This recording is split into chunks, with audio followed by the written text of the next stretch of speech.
Hello friends, welcome to my YouTube channel.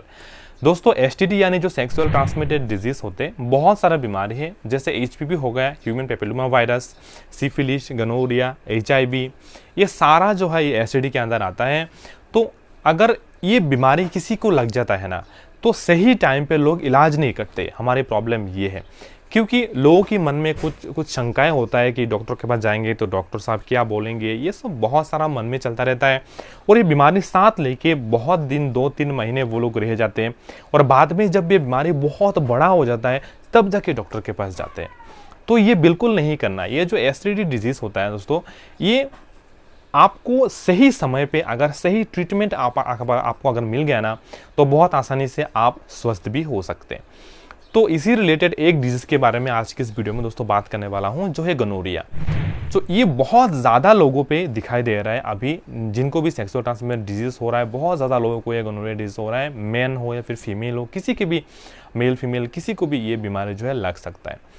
तो सबसे पहले बात कर लेते हैं कि ये क्यों होता है और इसका जो रीज़न क्या है, क्या क्या साइन सिम्टम्स यहाँ पे आपको देखने को मिलेगा और सही ट्रीटमेंट इसका क्या है, पूरा बात करेंगे इस वीडियो में।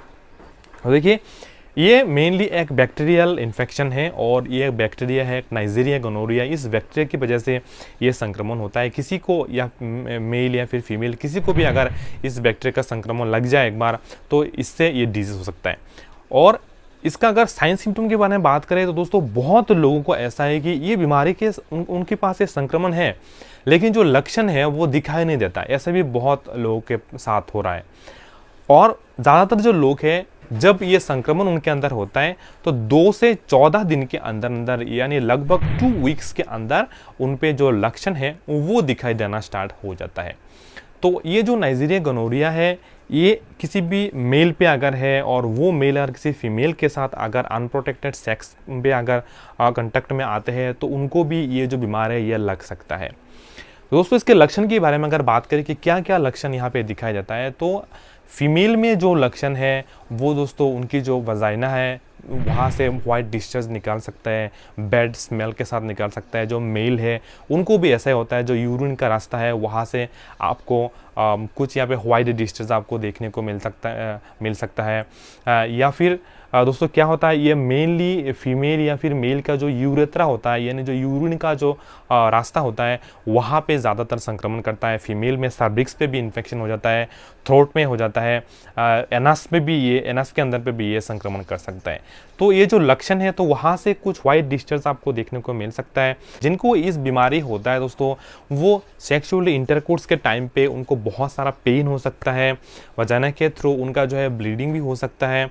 और इसका जो कॉम्प्लिकेशन है दोस्तों, वो भी बहुत ज़्यादा है। कॉम्प्लिकेशन में अगर आप सही टाइम पे अगर आप ट्रीटमेंट नहीं करते तो आपको पीआईडी जैसे यानी पेल्विक इंफ्लेमेटरी डिजीज़ की प्रॉब्लम हो सकता है, आपकी जॉइंट इन्फेक्शन हो सकता है, आपके आई में इन्फेक्शन हो सकता है।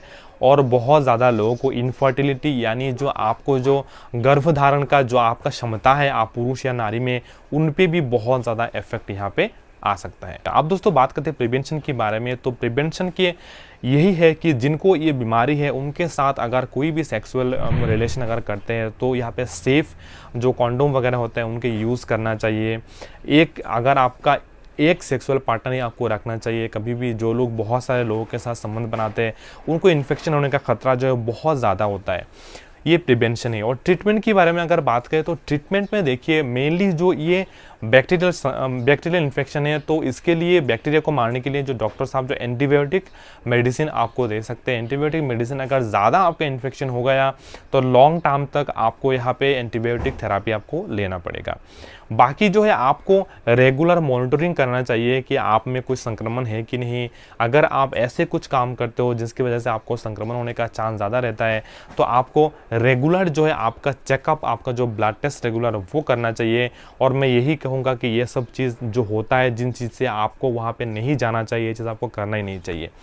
तो मेन दोस्तों बात यह है कि लोग सही टाइम पे सही ट्रीटमेंट के लिए डॉक्टर के पास नहीं जाते और उन्हें बहुत सारा कॉम्प्लिकेशन भी हो जाता है। दोस्तों इस गनोरिया के बारे में अगर आपको कोई भी सवाल है तो मुझे ज़रूर कमेंट करना, मैं रिप्लाई आपको ज़रूर करने की कोशिश करूंगा। हमारी वीडियो अगर आपको अच्छा लगे तो एक लाइक भी कर देना, और चैनल पे नए हैं तो सब्सक्राइब के साथ साथ बेल आइकन को भी प्रेस जरूर करना, क्योंकि आगे जाके ऐसे ही हेल्थ रिलेटेड कंटेंट दोस्तों आपको यहाँ पे मिलता रहेगा। चलिए मिलते हैं किसी अगले ऐसे ही इन्फॉर्मेटिव वीडियो में। धन्यवाद।